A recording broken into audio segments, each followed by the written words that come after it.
participating in tonight's meeting via Zoom and may provide public comment during the meeting using the raise your hand feature visible on your screen. Or if you're calling in, press *9. The Zoom call-in information was provided on the posted agenda, and there is a link to the Planning Commission agenda page as well. All is well. Charlie, if you would read the roll call. Certainly. Chair, if I could just ask a question. Are we supposed to be recording this? I didn't hear the thing, and it doesn't look like the record feature is That's on. a good point. It's being recorded on YouTube. Okay. I'm not sure that You as the director can also. Maybe I should just double check. Yeah, he's recording it on his side and as make well. sure that we are rolling on ETV. Okay. We're rolling. I normally do record the Zoom meetings Recorded just and for a broadcast. backup, Yeah. but I don't know if you're in the habit of doing that or not. Yeah, I don't normally do that, but I thought it automatically did it the last time. So Yeah, sometimes when you did. set up the meeting, you can have it automatically record, but we can certainly record it starting now if you like. I was just concerned that we're recording it overall. So even if we've got a record, I think that's fine. Okay. yeah, it'll be posted on YouTube. All right, roll call. Commissioner Chafe? Here. Commissioner Guerrero has an excused absence this evening. Commissioner Keller? Here. Commissioner Mendez? Here. Commissioner Sohani? Here. Vice Chair Young has an excused absence this evening, and Chair Thompson. Here. So we have a quorum of 5 commissioners present. Great, Charlie. Thank you. So we're going to go on to the public comment section of the meeting, and I have a script here. Now's the time for public comment portion of this meeting. Anyone who wishes to make comments related to items not on the agenda, so just to be clear, these are items that are not on the agenda, should have begun a submittal of your online speaker card by now. 3 minutes will be allowed for the city clerk to read your comments in the record. If you're participating in tonight's meeting via Zoom, please use your raise the hand feature visible on your screen, or if you're calling in, press *9 and the clerk will call on you at the appropriate time. At this time, I will ask the city clerk whether any comments have been received via the online comment card or whether anyone has raised a hand to make audio comments. Has anyone notified us? I can tell you that I do not have any online speaker cards, which Nor do I. And I just don't see any raised hands. Okay. Pause one more time. Okay, hearing no additional requests to make comments, the public comment portion of this meeting is now closed. You will have an opportunity to address and speak on matters that are listed on the agenda when those respective items come up. So next on our agenda is the approval of the action minutes of September 24th, 2020. Are there any comments? I'll make a motion to approve. I'll second it. Right, on the motion, Commissioner Chafe. Aye. Commissioner Guerrero is absent. Commissioner Keller. Aye. Commissioner Mendez. Aye. Commissioner Sohani. Aye. Vice Chair Young is absent, and Chair Thompson. Aye. So 5 ayes, the minutes are approved. Thank you. Okay. Now we're moving on to the Community Development Director's report. Charlie? Thank you, Chair Thompson and members of the Planning Commission. This is my report to you on recent actions of the City Council. Since your last meeting in September, the Council has held 2 meetings, and their meetings were on October 6th and October 20th. On October 6th, they again considered the 47th Street Homes project. As I reported to you last month, on September 15th, the Council held a public hearing on this project, which is a proposal to demolish 4 existing single-unit homes and replace them with 3 duplexes at 1034 to 1042 47th Street. After closing the public hearing on September 15th, the Council continued the item to the October 6th meeting with direction to staff to provide the date that the application was deemed complete. On October 6th, staff provided that information. The Council held a new public hearing and then voted to approve the project with an added condition to which the applicant agreed to require a regulatory agreement with the city for the provision of 1 deed-restricted 2-bedroom affordable unit for a period of 20 years on the adjacent parcel to the north, which the applicant also owns. On October 20th, the council did a number of things. They approved a grant agreement with the Emeryville Transportation Management Association for $1 million for a new Emery-Go-Round shuttle bus yard that they are building in Oakland under the MacArthur Maze on Mandela Parkway. This amount has been earmarked in the city's capital improvement program for this project for many years. So this was simply a formal action by the council to give them that money to build their bus yard. And on that note, I would note that the ETMA will be returning to the commission probably in January for another extension of their conditional use permit to park their buses on the Rifkin lot on Horton Street, where they currently park them, until the end of next June, at which time they hope to be able to move to their new facility. The council approved 8 artists for the phase 6 of the bus shelter temporary art program, which will run for almost 3 years from January 2021 to August 2023.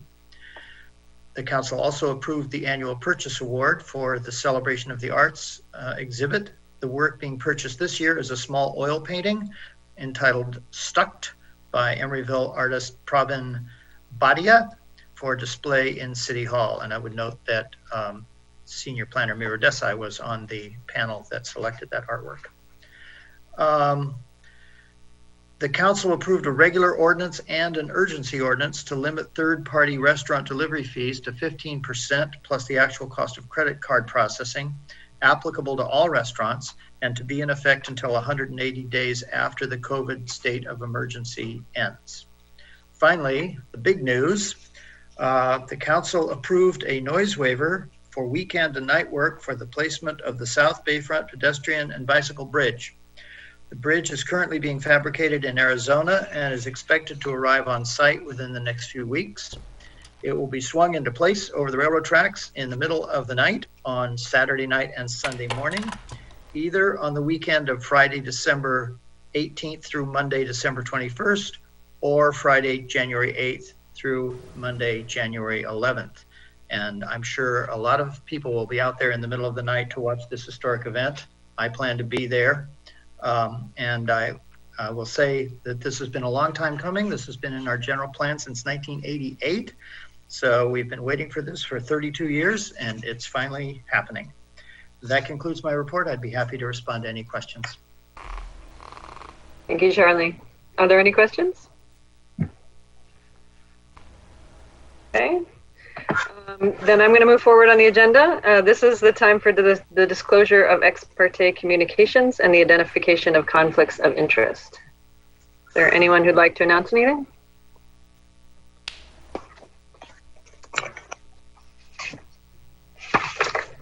Okay.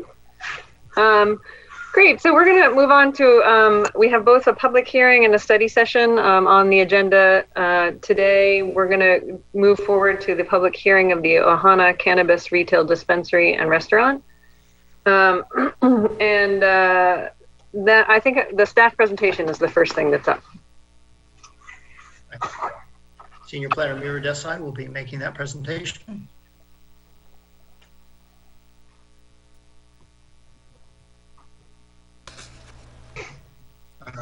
Are we, there we go, okay.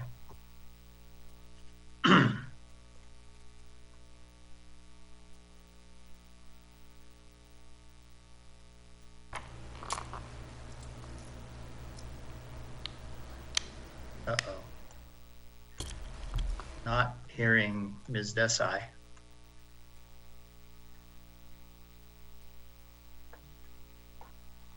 Huh. Mira, she is on mute. Oh, is she? I wonder if she knows she's on mute. Well, she's using her cell phone because she's been having, there she is. Can you hear me now? Yes. Yes. Okay. All right. Sorry about that. Good evening again. This is a public hearing item on the Ohana Retail Cannabis Dispensary. A little bit of a background. In April of 2017, the council adopted regulations to allow cannabis retail dispensaries with a major use permit in the following districts. In addition, the cannabis sales were also permitted to locate within 250 feet of any existing public parks, religious institutions, schools, or daycare facilities. Via RFP selection process, the council selected Ohana, which was formerly known as East Bay Therapeutics, or EBT, as one of the 2 applicants selected to apply for the use permit for cannabis sales. Planning Commission approved EBT's major use permit in April of 2018 at 5745 Bellevue Street. They obtained their operator's permit from the police department in May of that year and opened doors for business on July of 2018. Subsequently, the Commission approved an amendment to the use permit in September 2018 to allow on-site consumption. Since then, the dispensary has been operating and staff has not received any complaints, and its operator's permit has been renewed every year, and the last time it was in May of this year. On September of this year, the Council, upon the recommendation of the Commission, approved an amendment to the regulations to allow distance requirement for retail cannabis sales from parks, greenways, and other sensitive uses to be reduced or waived with a use permit, including a finding that the reduced distance would not compromise the public health, safety, or welfare. This amendment took effect on October 15th of this month. So what we have here, so currently, as I mentioned, the dispensary operates out of a 5,000 square foot tenant space in an existing building at 5745 Bellevue Street. And these uses include on-site retail sale of cannabis products, on-site pickup, on-site consumption, as well as home delivery. Their hours of operation have remained at 6 a.m. to 10 p.m. 7 days a week. The proposal now is to relocate this dispensary across the street at the site which was previously occupied by Broken Rack. It will occupy 5,000 square feet for dispensary, and the remaining 5,200 square feet will be used for restaurant use. The operating characteristics of Ohana will remain unchanged. So just to get you situated, the existing dispensary Ohana is located right here. And the proposal is to relocate the dispensary across the street in the building where Broken Rack used to be. So this is their site plan. As you can see, this is the Broken Rack, and I will show you the floor plan in a little bit, but this is just basically showing that they are located right here, and they'll be moving across the street where it says proposed retail sale. The parking will be adjacent at the adjacent parking lot. There are 10 spaces for the cannabis sale, for the cannabis dispensary, and for the restaurant space. So this is taking a closer look at the floor plan. The dispensary is essentially will be occupying this area. There will be some tenant improvements, obviously, which will partition the dispensary from the restaurant use. In addition, they'll be constructing rooms for on-site consumption, which you see here, and they will also be building a ADA access. They will also be building other instituting, other features such as cameras. So this little star that you see are the placement of cameras in the dispensary, and there are some as well in the restaurant. So like I mentioned, the dispensary operates out of a 5,000 square feet tenant space in the existing building across the street. And these operating characteristics remain the same. And there are 10 full-time staff. There are 3 full-time security personnel for on-site operations and 4 staff for delivery operations. In addition to its own on-site security personnel, Ohana will outsource security for its premises and surrounding area to an entity that has capacity to patrol the area on an hourly basis. Just to make this clear, Ohana has been doing this presently where they are situated, so that will continue as before. So in terms of conformity to the planning regulations, these are the zoning districts, MUR, in which it's located, and cannabis retail is permitted. The overlay zone here is the transit hub, which reduces the parking requirements by half. There's no change in the Broken Rack building in terms of the floor area ratio. There's no change in building height. In terms of parking, the requirement for this, since we changed our regulations where no minimum parking is required. The requirement for this proposal calculates to 0 to 6 spaces. And as I mentioned, the proposal is to have 10 designated spaces adjacent to the building. So the project will require a use permit to allow parking spaces that are more than the maximum and to allow also parking off-site. By off-site, I mean that the parking is going to be relocated in the parking lot adjacent, which is a separate parcel. So in our regulations, that constitutes providing parking off-site and requires a use permit. So for the facility, the cannabis dispensary itself, you have the 5 general CUP findings, and we believe that this findings can be made. This remains till now a new retail type of activity that has and will continue to contribute to the economic diversity of the city, thereby fulfilling a number of goals and policies of the general plan, which have been outlined further in the resolution attached to the staff report. The project will use what is now actually an existing vacant space, which is compatible with the surrounding uses and will not pose a burden on the existing utilities. And the project complies with the applicable planning regulations, and there are conditions of approval that will ensure that the bike requirements are met and the performance standards such as the odor control are met. As I mentioned, the parking that they're providing is on the adjacent parking lot, and that is considered off-site parking. And the commission, in order to approve this, has to make the following 2 findings that are on your screen. We believe that,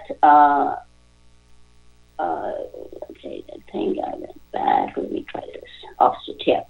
So we have a condition of approval, B2, which requires a submission of lease or other similar document that ties the proposed use at the premises with the provision of 10 designated parking spaces at the adjacent lot. And obviously we need this use permit because the Broken Rat building is a lot line to lot line building, so it's physically impossible to provide parking on the parcel itself. The other CUP findings that the commission needs to make is to allow more parking than the maximum permitted. As I mentioned, the parking requirement for this project is 0 to 6 spaces, and they're providing 10. And so the findings that the commission needs to make is that the applicant has demonstrated that additional parking is required to meet the parking demand, and that the provision of additional parking will not result in an overdependence on auto and will not adversely affect transit, bike, or pedestrian access to the site or other adjacent users. As we believe that these findings can also be made as there are a limited number of cannabis retail storefronts open to all in the area. So the proposed project is likely to become a destination facility that will serve the greater region and therefore is more likely to attract customers that arrive by car. This is very similar to the other cannabis retail storefronts in the area that have similar parking or more parking, such as the Berkeley Patients Group in Berkeley and Harborside in Oakland. Also, parking is being provided in an existing parking lot, and no new curb cuts are being proposed that will adversely impact pedestrian and bicycle access. So this third set of findings that the commission needs to approve in order to approve this project is that for reduced buffer. And the finding is that the reduced distance will not compromise the public health, safety, or welfare. As we know, the Broken Rat building is adjacent to the Greenway, and which is considered a public park. However, there will be no public access off the Greenway to the project's cannabis retail operation, nor will there be any related signage on that side. There's a condition of approval that prescribes that all regular access to and from the facility occurs off Peridou Street. And furthermore, the Greenway, by its very design, is not meant to serve all age groups, and there are limited recreational amenities, which means that large groups of small children are unlikely to use this space. And the building's interface with the Greenway for all purposes will remain same as before, as the restaurant and the associated outdoor seating will continue to operate once the restaurant opens up.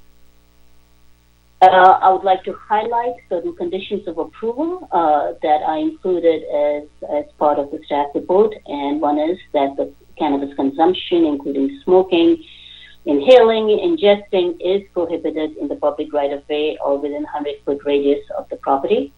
There is a condition related to odor control, which contains the odors within the property, and the community development director can impose conditions to the CUP to abate any unresolved or repeated odor violations if they were to occur if this project is approved. And like I mentioned, all regular access is restricted to Beverly Street, and there is a prohibition of internal access between the cannabis facility and the restaurant. So that concludes my presentation. We are recommending that the Commission approve the use permit subject to the conditions of approval in the staff report.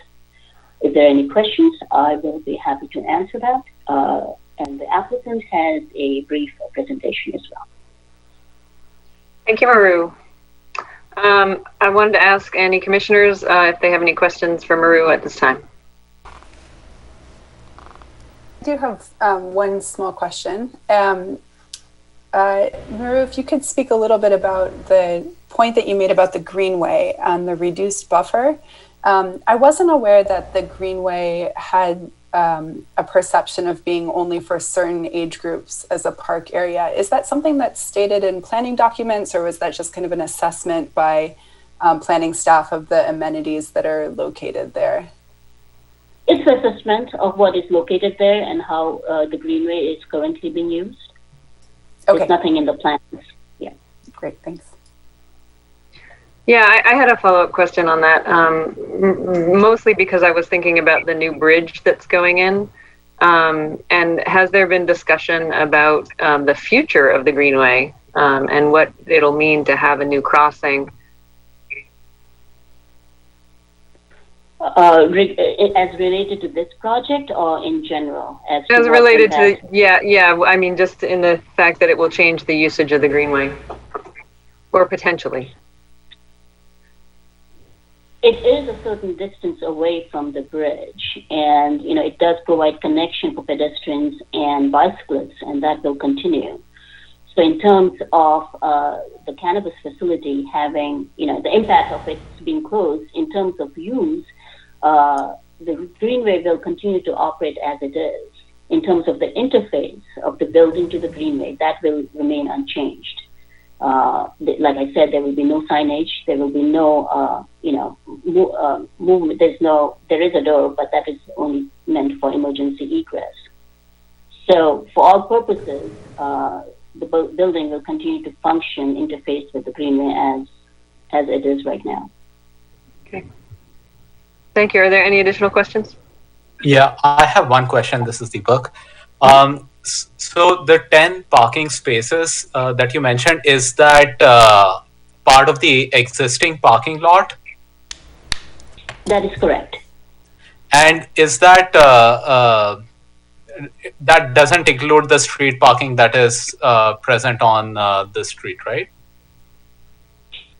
Correct. All the parking that we are showing is in the parking lot, not on the street. And I did notice that the street parking has a green curb next to it, which means that it is probably timed. Do you know who uses that parking currently? I assume that it is used by all the various surrounding users, which also includes Honor Bar and, yeah. Okay, thank you. It's your street parking. It's open to anybody. It's not restricted to any particular operation or facility. And it is timed, so it depends on who uses it. We don't really monitor, parking that closely in our streets. Got it. Do you know what is the time limit on the street? Chair Thompson, perhaps I don't know. Elaborate a bit. Sure. Yes, Charlie, go ahead. I believe this is one of the areas where parking meters are planned to be installed. They are going to be installed sometime within the next few months, and their time limit will be, they won't have an explicit time limit. They will operate from 9 a.m. to 5 p.m. Monday through Friday. There will be a charge of $2 per hour for the first 2 hours, and then it will go up to $7 per hour for each additional hour after that. The obvious intent is to discourage people from staying longer than 2 hours. If they do stay for longer than 2 hours, then they'll pay a big price for it by parking at those meters. The other point I want to make is that I know it's in the staff report. I don't know if Miru mentioned it in her presentation. I don't think she did. That Ohana, when the commission originally approved Ohana a few years ago, you also approved a conditional use permit for off-site parking, and it's the same parking spaces, I think, in the same parking lot. So it really is no change from the existing condition that the Planning Commission previously approved. Got it. Thank you for that clarification, Johnny. Thank you. That's it from my end. Okay, great. Great. So I'd like to ask the applicant if he or she has a presentation. I'm going to promote the applicant to a panelist so that you can see him and he can talk. There we go. And Master. And I'm going to share the screen of his presentation so that he can then tell me. Y'all hear me? Yes. Excellent. Good evening, commissioners. Thank you so much for the opportunity to speak before you. When we met last, I had my daughter with me, Miriam. She's still with me right here. She's going to be the principal general manager for this particular location as I move on to other scenarios, but I'll have my hands all over it to make sure that the operation remains as responsive and effective as it has been. So this time my presentation will take no more than about 5 to 7 minutes. Just wanted to really emphasize how we are very community focused and exceptionally focused on listening to our customers, and that has earned us a 5-star rating across the board in the context of providing the level of service and responsible cannabis use by utilizing our on-site consumption facility. We use our on-site consumption facility to predominantly educate folks about proper dosing so that they are not surprised in the context of the impact that it has.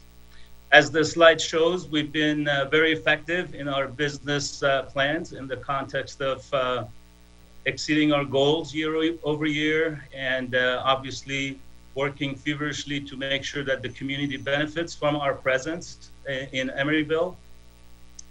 Created significant number of knowledge professionals. We bring our folks in here and put them through rigorous training about therapeutic cannabis. We don't call them bud tenders, we call them cannabis consultants in terms of the knowledge that they develop to be effective in their communication with community members. We are also very environmental friendly. We have the latest technology air purification system in our consumption facility. In fact, some council members that have come through to make sure that we're keeping all the checks and balances in place, they were extremely surprised about the fact that when they walked in, there was absolutely no odor, even in the context of folks that were consuming cannabis through our educational scenario. We basically focus strictly on therapeutic cannabis. My daughter Miriam is a master nutritionist, and in fact, this is what represents her philosophy. She boasts the integration of proper nutrition with cannabis and uses that as an educational scenario to make sure that cannabis is not only used responsibly, but also when combined with a healthy diet, it can really have a tremendous impact. Next slide, please. Just to re-emphasize, we are extremely dedicated to responsible cannabis operation and cannabis use. As Miro mentioned, we will provide absolutely no access through the Greenway. There will be no presence whatsoever in the Greenway with regards to cannabis. The operation will be the cannabis side will be operating completely separated from the restaurant. It'll have its own ADA entrance and exit, dedicated staff and security officers, and it will continue to maintain its 5-star ratings for customer support and service, and it will continue to maintain its 5-star rating in terms of community relations and support. I believe my business partner, Rob Fong, who's a former city council member in the city of Sacramento, is on the line, and he is responsible for our community relations and interactions with all the local businesses and community leaders. We have 6 security staff on payroll, and they basically monitor the entire operation day in, day out on a 24/7 basis. That level of security and collaboration with Emeryville PD will continue on to make sure that the success of our business establishment continues. Next slide, please. So in terms of Greenway, as mentioned before, there'll be no cannabis access, use, or visibility, no signage whatsoever. And as far as the on-site consumption is concerned, we'll implement even the next level air purification technology to make sure that absolutely no odor emits into the environment. We will continue to monitor the premises on a 24/7 basis. We actually monitor the premises within the 200 to 300 feet radius. We monitor all of the Powell Street bridge area to make sure that the environment is safe and secure. We do not allow anybody to smoke cannabis. And in many cases, we also discourage folks from smoking cigarettes in the neighboring areas. We're very committed to making sure that the environment is clean and safe and protected. Next slide, please. That ends my presentation, and I would very much appreciate your support. We've had a very awesome past couple of years, and we plan to continue to do the same and brag about our operation and blessed presence in Emeryville. Any questions? Thank you. At this time, I'd like to ask the commissioners if they have any questions on the applicant's presentation. Okay. If there are no questions, then I will move into the public comment. Now is the time for the public comment, or public hearing, I guess, technically. Anyone who wishes to make the comments related to this item should have begun submittal of your online speaker card by now. 3 minutes will be allowed for the city clerk to read your comments into the record. If you're participating in tonight's meeting via Zoom, please use the raise your hand feature visible on your screen. Or if you're calling in, press *9 and the clerk will call on you at the appropriate time. At this time, I'll ask the city clerk whether any comments have been received via the online comment card or whether anyone has raised their hand to make audio comments. I see one raised hand, Chair Thompson. Name is Kevin. I will unmute him now. Kevin, you may go ahead. Yes, my name is Kevin Perkins, and I am representing the ownership of 1407 Powell Street Associates, LLC, and on both properties. And I just want to say that we're very supportive of this move. Nasser is, in our mind, a superior operator to Maryland, the group that was in the Broken Rack prior. And he's going to be just a superior operator in terms of community safety and general just business success. And I think that he will improve the area. The parking isn't moving, and we're very supportive of Nasser and this relocation. And lastly, I just wanted to also thank Miru. I think that was an excellent presentation that she made, and we appreciate her time and the staff's time. And Nasser and his team have put a lot of effort into this, and we are really appreciative of those efforts.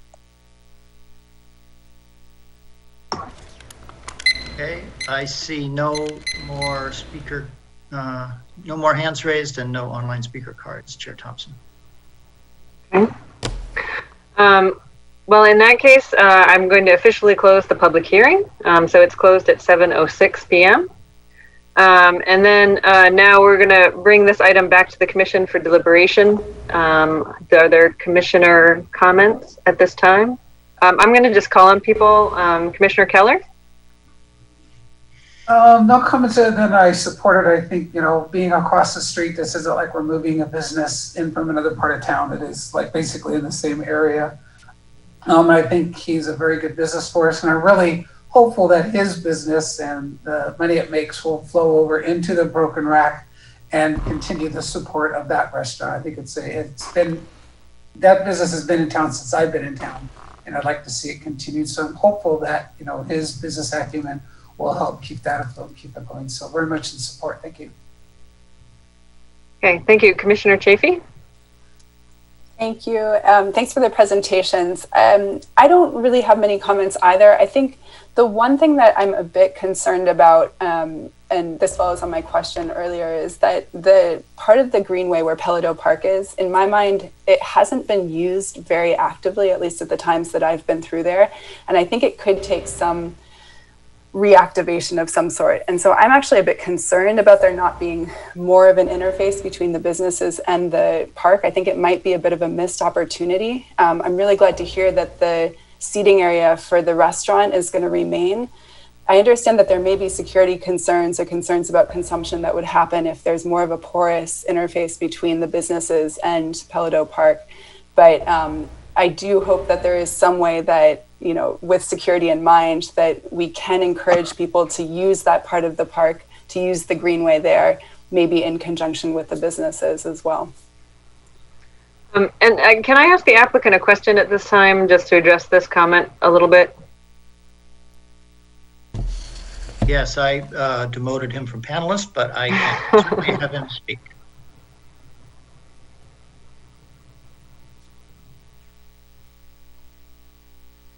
Okay, Nasser, can you hear us? I can hear you. All right, we can hear you. Okay, great. Yeah, Nasser, I just wanted to ask a little bit about what you might or might not know about the restaurant use. Have you spoken with anyone? Is there a plan going forward regarding that? I know you are separate businesses, but if you had any information, I think it might be helpful. Absolutely. So the restaurant side is in the process of hiring master chefs. So we are definitely going to significantly see a difference in terms of the menu and the food types. And in terms of its traditional operation, the pool tables will remain, albeit slightly scaled back in terms of the number of pool tables, but the intent is to maintain that community interface with regards to the pool events that Maryland and Broken Rack conducted before, as far as the leagues were concerned. So the idea is to really boost the Greenway use, as the commissioner put it, with regards to the operation of the restaurant in terms of improved food, improved aesthetics, and also, of course, improved security in terms of the folks that may have had concerns with regards to the area. We've never really seen any incident that would discourage them, but I think some of the improvements that are being planned for the restaurant in terms of the marketing and advertising scenarios that we see going on will significantly boost the Greenway use as far as that aspect of it that will become part of or attached to our overall operation. We definitely have significant plans and plan to invest significant amount of marketing dollars into making sure that the Greenway is put to full use in terms of what its intentions have been. Thank you. Commissioner Sahane, do you have comments? Hi. Yeah, thank you for the presentation to both staff and the applicant. No major comments, just one note. I do appreciate the applicant taking the commission suggested option from earlier this year of going with a conditional use permit that makes a finding that the reduced buffer will not compromise the public health, safety, and welfare.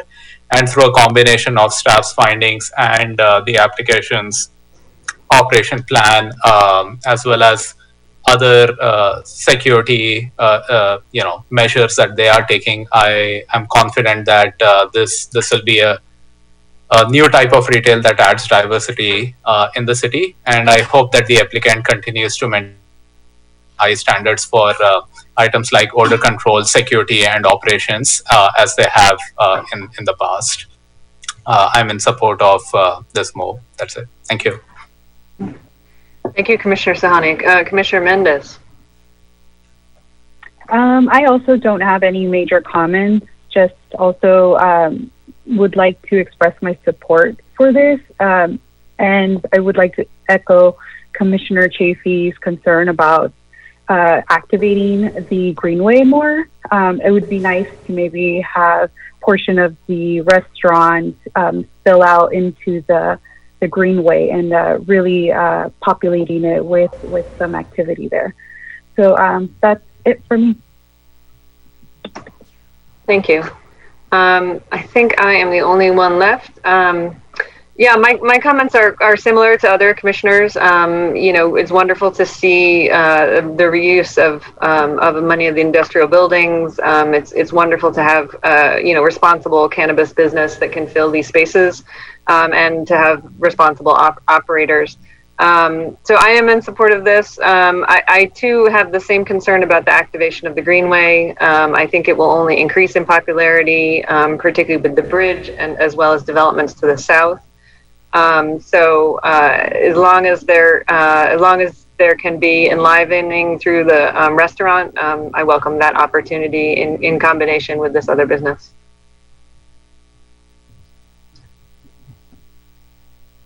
So I don't know that there's any need for additional debate. Should we move forward with a vote? I'd make the motion for approval as recommended with the I second conditions that. of approval. That was, And I second that. I believe that was Commissioner Mendez seconding. Is that right? Yes. Okay, Commissioner Keller Yes. made the motion and Commissioner Mendez seconded. On the motion, Commissioner Chafe, Aye. Commissioner Keller, Aye. Commissioner Mendez, Aye. Commissioner Sohani, Aye. and Chair Thompson. Aye. 5 ayes, the application is approved. This decision will be appealed to the council within 15 days. Okay, thank you. We're gonna move forward. On the agenda was the street tree removal. That has been continued to a different meeting. So we're going to move on to the study session of the Sherwin-Williams Building Adaptive Reuse Plan. And that again is Senior Planner Miru Desai. Great, thank you, Maru. If you can just give me 1 second, and I will be right with you. She has to tee up her presentation, of course. Charlie, did you want to demote Nassar? He's already been demoted. Thank you. Oh, okay. I see him on the screen. I'm not sure why he's still here. Maybe he's just hanging out. Yeah. Okay. Thanks.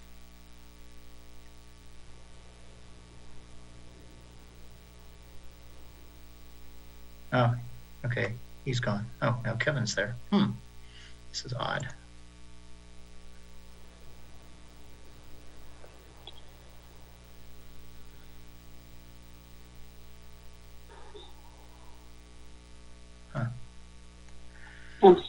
I'm right here. I'm just having a little bit of a time. Apologies.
We do see the presentation. There we go. Can you see my screen? We can. Okay. Apologies for that. So this is a study session for a final development plan, or FDP, for a existing building 131 in the SHERWIN Buildings BUD PDP complex.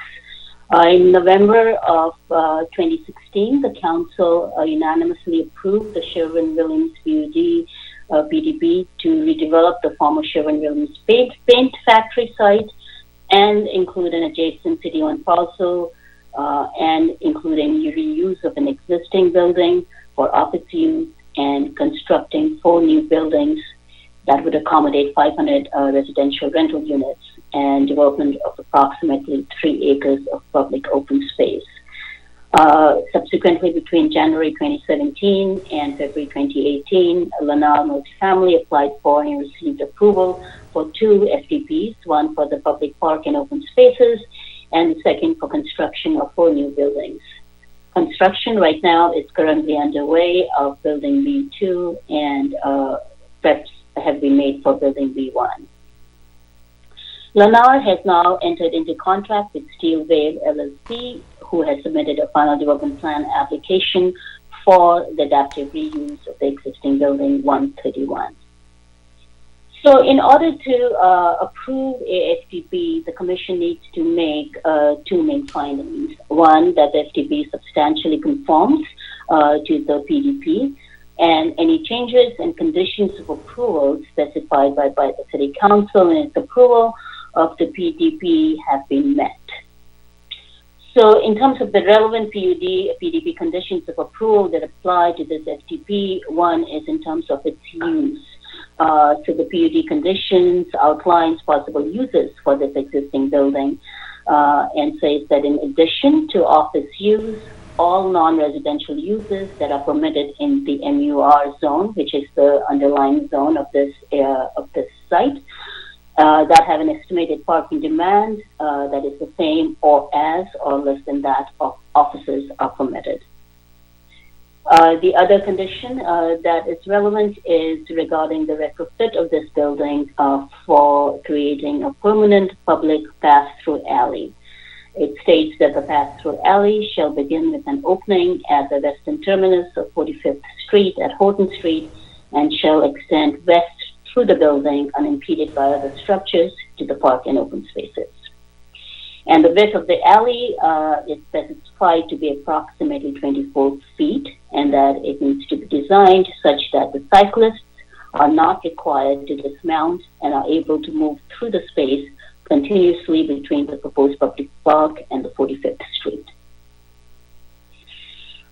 In terms of other relevant conditions, one is the mitigation measures that came out of the EIR that was done for the SHERWIN Buildings PUD. And that outlines a measure to ensure that the adaptive reuse of this significant building maintains its historical integrity. And essentially that any renovation or alteration of this building is conducted in accordance with the Secretary of Interior Standards for Rehabilitation and undertaken with the assistance of a historic preservation architect meeting the Secretary of the Interior's professional qualification standards.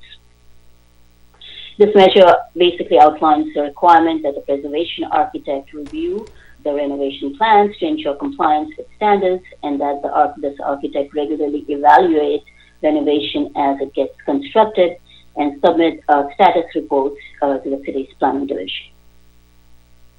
The other condition is one that outlines that the easement and maintenance requirements of this pass-through is in place, and it also requires that this pass-through be open 24/7 to the public, and it does provide an option to change the 24/7 access by petition to the City Council. So any change for 24/7 access would need to be approved by the City Council. So in terms of the project proposal, the Steel Wave is proposing, as I mentioned, an adaptive reuse of the building to accommodate life science users, which fall under the use category of research and development in our planning regulations. As the estimated parking demand for research development is less than office, 1.5 spaces per 1,000 square feet for R&D, and office use is 2.4 spaces per 1,000 feet, the proposed use is in compliance with the PDP condition of approval. The parking for this building will be provided in the new building B2, which is currently under construction. The FTP for the new buildings includes a condition of approval that requires provision of a minimum of 117 parking spaces in the building B2 for users in this existing building 131.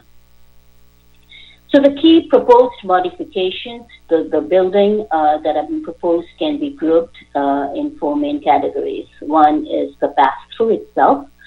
The second is a new accessible ramp on Sherwin Avenue. The third is a rooftop screen. This is, like I mentioned, a life sciences buildings, and typically such uses do entail a number of rooftop equipment.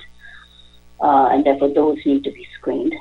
And then lastly, changes to windows and doors to match and or replace historic conditions. So this is sort of the Sherwin-Williams PUD PDP build out. What you see outlined in red is the location of the existing building. You have Horton at the bottom of your screen, and you have Sherwin-Williams towards the left. So I am not going to, in the interest of avoiding duplication, I will not be going through the entire plan set that has been provided to us, because I know that the applicant is going to be giving us an extensive presentation. So I'm just going to focus on the pass-through that is being proposed. So going back, the rationale of the pass-through was to essentially provide a connection from 45th Street here through the new buildings and to the public park, which is going to get constructed right here. So that is basically the idea behind the pass-through. And this is sort of the flow plans, which I know the applicant is going to go into further details. And I just want to focus into the red bold lines show the 24 feet that are required by the condition of approval. As you can see, the pass-through is a little bit wider. It actually sits at 26 feet 6 inches. This is the elevation as seen from Horton Street of the pass-through. And this is the rendering as seen on Horton Street during daytime. And this is the rendering during nighttime. So going quickly through how this proposal conforms with the general plan and is consistent with the PDP. The proposed use of research and development is consistent with the general plan land use designation of mixed use with residential, where a variety of non-residential uses are permitted, including general office and research and development. As I mentioned earlier, the estimated parking demand for R&D is lower than that of office use, so the use is consistent with the PUD conditions of approval. The pass-through maintains a width of 26 feet 6 inches, which is a little bit more than what is prescribed in the condition of approval of 24 feet. The staff, when this project comes to the Commission for consideration, staff will be including conditions of approval regarding execution of an easement for the pass-through, maintenance, and the 24/7 public access. Similarly, at the time of project consideration, staff will also be including a condition that ensures that the mitigation measure regarding historic preservation is conducted in accordance with the Secretary standards. The other conformities that we need to talk about is one dealing with Park Avenue District Plan and the citywide design guidelines. Since this is an existing building, the one that really applies is one that states that preserving buildings of moderate architectural significance and especially buildings of high architectural significance. And this building, 131, is Tier 1 architecturally significant building and was hence identified for adaptive reuse at the time of the PUD-PDP approval. The proposal also includes enhancing its historic condition by replacing windows and doors that have been modified over the years by the previous tenant.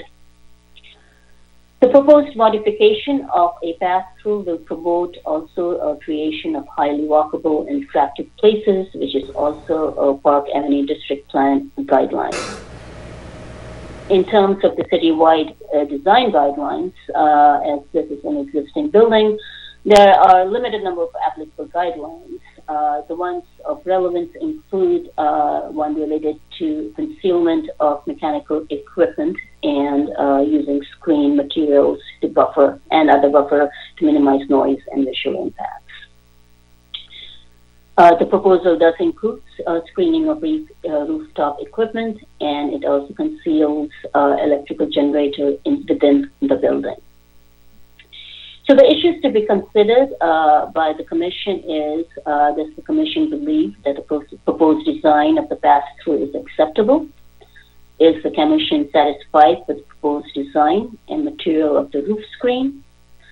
Is the Commission satisfied with the proposed building elevations, including the design of the Horton Street facade, the western facade facing park and open space, the north elevation facing the new plaza area that will be created outside of the new art gallery space in building B2, and the new accessible entrance along Sherwin Avenue?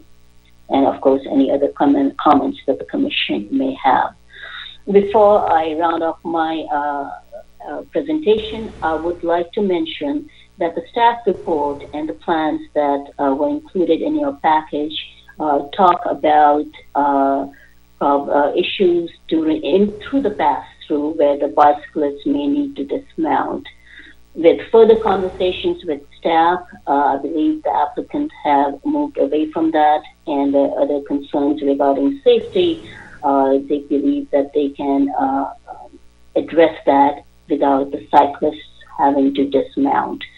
And I'm sure that the applicant presentation will talk further about that. So that is the big change between what you had in your packet and what you'll be hearing from the applicant today. So that concludes my presentation. I would be happy to answer any questions that you may have. Thank you, Maru. At this time, I'd like to ask if any of the commissioners have a question for the staff. Commissioner Keller? Yeah, I was just wondering if I had missed, you talked about the interface of the north side of the building and the plaza in the apartment building and where the art gallery is going to be. Did I miss that? I kind of looked for that and I didn't really see any renderings on how that interface was going to play out. So are we going off of previous plans or did I miss something in the packet? Because I don't see anything of the north side of the building and the art gallery plaza. I believe the applicant will be presenting that elevation. Okay, very good, thanks. So I believe there were elevations of all four sides of the building in the plans. Of course, that elevation is very short. Yeah. And they're not proposing to do much on that side. It's Okay. basically a blank wall with windows. Yeah. Yeah, I saw that, and I just when you mentioned something about the gallery plaza, I was wondering if there was some change in that. So I saw the elevation on the north side of the building. I just didn't see if there was any different interplay with the plaza since it was mentioned specifically. No. So, okay, very good, thanks. Nothing different than what's in the PDP. Okay, great. Are there any additional questions for staff? Okay, thank you. Yeah. Chair Thompson, I would just like to note that I believe you all received a letter from the Park Avenue PARC, what's it called, Park Avenue Resident Committee today. It was very brief and basically expressed support for this application. Okay, thank you, Charlie. Okay, I'd like to ask the applicant if they have a presentation. I'd like to make it now. All right, we have four representatives from the applicant, and I'm going to promote them all to panelists so you can talk to them. Let's see.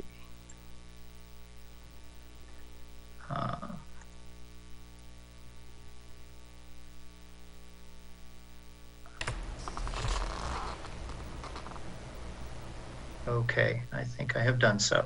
There we go. You should all be here. All right, I'll start off. I'm Steve Dunn. I represent Steelwave. I run Northern California for us. So we have some of our team members here on as well.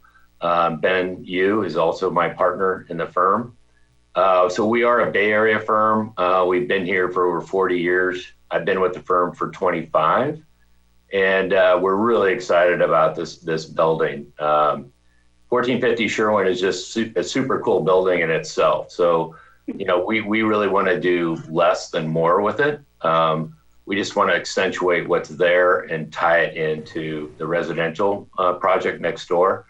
In fact, I think Nathan Tuttle's is on as well from Lennar. So we've been coordinating all our efforts with them to make sure that we're cohesive and in sync with what we're doing. Because if you may recall, our site is almost a zero lot line around the building. So our interface with them, we're going to, have to have some easements with them, and they've been working very cooperatively with us to do that. The main thing we are doing is we are accentuating that pass-through. And I'll later introduce Susan Eschweiler from DES, who will present for us really on the architecture and so forth. But we're really excited about it. We have, as Maru mentioned, made it bigger than as required. So we went from 24 feet at its minimum requirement to a minimum of 26.6. But it actually widens out and really receives the people off of Horton at 43 feet wide, which I think really provides a more inviting and encouraging pass-through for the public. So we're very excited about that. The other thing we've done is looking at the building, you should understand that the current slab is about 2.5 feet above the grade of the street. So to enter into the building, you have to go upstairs. And so for the pass-through, that created challenges for us where our ramp would have to go up and then down and make sure that it was in compliance with ADA and so forth. And so after extensive thought with our team and evaluation, and actually it's going to be a great expense, we've actually decided to lower the slab 2.5 feet. So we'll bring it to grade, and it will provide a much easier pass through. We won't have stairs going up into the building. I just think it's going to be a much more received property to the community. So we're excited about presenting that. And we're really excited about hearing any of your ideas. We've had some good interaction with Maru. She's been giving us a lot of guidelines, and that's what's caused us to do some of these little design changes that we've already done. So Susan will go through kind of the evolution of the time and effort we put into to make it what we're presenting today, what we think is a fantastic project. But we're looking forward to hearing your thoughts, and we obviously are looking eventually to receive a final development permit so we can make this a reality. As we all know, this building's been vacant for many years, and we're excited to activate it. We've been very active in the life science sector, which is obviously a real stronghold in Emeryville, in bringing in really high quality employment. That's what we plan to do here as well. And that's one of the other reasons why that 2.5 feet really helped us. Just it helps in the clear height for life science uses. So we're really excited to present to you today. And now I'm going to introduce Susan Eschweiler at DES, the nationally acclaimed firm. We're so excited to have them part of the team, and we're enjoying working with them. And Susan, so I'll turn it over to you. All right, great. Thank you. So nice to meet you, commissioners. It's been a while since I've worked in Emeryville. I was originally one of the architects on the Heritage Square project down the street. That was one of my first projects in Emeryville. So it's great to be back. I'm an architect and principal with DES Architects and Engineers out of Redwood City. With me tonight also is Tom Hyde, Senior Project Manager, and he has been very excited about this adaptive reuse. We are very pleased to present to you tonight our evolution and our journey from getting to know this building to the design that we will be presenting to you tonight. I guess I should share my screen at this point. Sure. If you have your plans there teed up, you can share your screen. Otherwise, we can show it. Okay, so that's good. Okay, good. We have a Planning Commission presentation slide. Great. Well, Maru already started to show you where our building is relative to the Lennar project here. It's at the corner of Sherwin and Horton and at the terminus of 45th Street. And as Maru so nicely described to you, this is going to be a key point to get people from 45th Street to the park through the pass-through that was envisioned when the Lennar project was approved. And currently they are under construction for these buildings, and they will be constructing both this plaza at the community center as well as the street frontage, the new sidewalk and landscape that will be coming down Horton Street and around the corner to Sherwin Avenue. The first thing we do as architects is go out and introduce ourselves to the building and find out what's out there. In any adaptive reuse, you cannot go out to the building enough to see what is actually there. This building was built, the first part of the building was built in 1919, and the second part is actually a two-part building, was built to match it in 1930. So it has a very, very interesting language that is very much in the vernacular of the other Emeryville industrial projects. When we went there, we observed four key things, and that was that there's a very strong expression of a concrete frame, and that within the concrete frame, there's very nice brick details in brick infill. There are industrial sash windows in a dark color, and that, as Steve mentioned, the floor is 2.5 feet above grade. So we were investigating and looking around the building. Obviously, there's a lot of disrepair. It has been vacant for a long time. There are broken windows. There's a lot of things that need to be worked. There's parts that are boarded up. There are roll-up doors where there were deliveries being made. And clearly it needs a new life. So we're happy to breathe in a new life to this and bring it into an adaptive reuse condition for new life sciences companies. There was a mention by Commissioner Keller about the elevation facing the community center. This is what it is today. So there was obviously one elevation, and there must have been another building that had been built up against it. And what's left there is now a concrete wall against our building. So we're anticipating removing that and then re-exposing the existing frame and brick behind it. We'll show you an elevation of that shortly. The other thing is that at the Sherwin entrance, this is what the entrance is today. There are several steps up, maybe 8 steps up as a stoop to an old entry and a tattered old canopy that's there. This was not the original. This was, it's been changed over many years. I mean, 1919, we're talking almost 100 years. So this building has been it's great that it's such a sturdy building that is in such good structural strength. So looking, it's a very long elevation, as you can see in the lower right. It's 66 feet wide at the Sherwin end and at the community end. So only 4 bays wide across the end, but it's 362 feet long as you go down to the Horton Street side or the Paseo side. Then looking at this is the elevation as you see as you come down 45th Street. This is just about sort of the midway of the building. And this is where on the previous approvals, the FDP approvals or the PDP approvals, there was envisioned to have a pass-through. And at this point, this is where there's a roll-up door 2.5 feet above grade.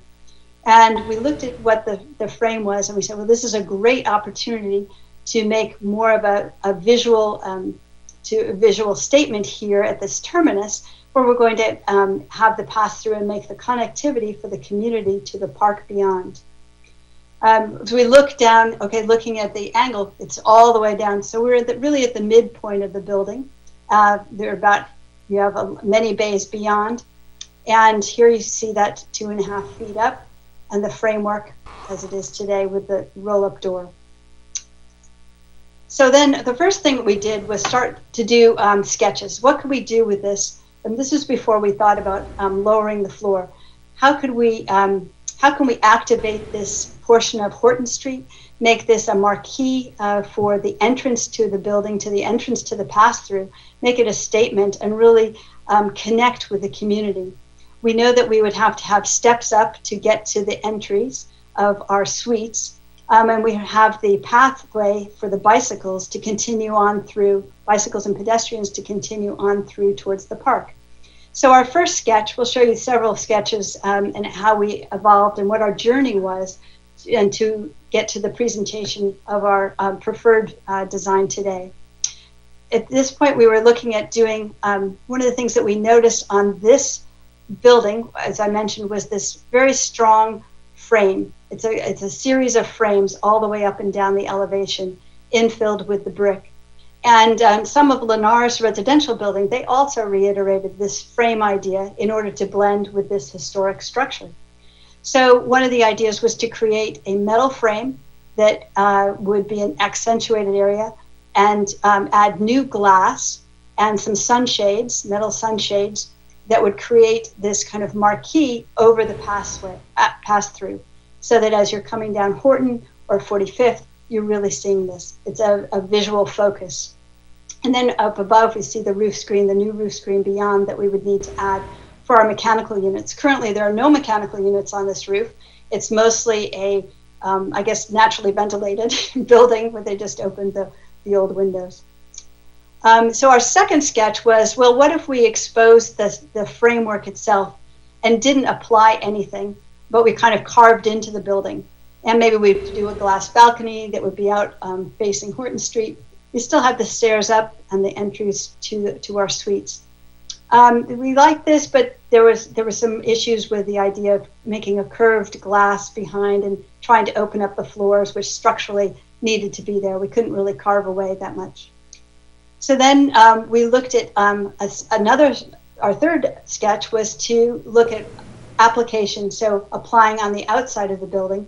How could we capture some of the character of some of the columns and the shapes and create this steel structure that would be applied and really create that a very bold architectural statement, something completely different from the historic aesthetic on either side.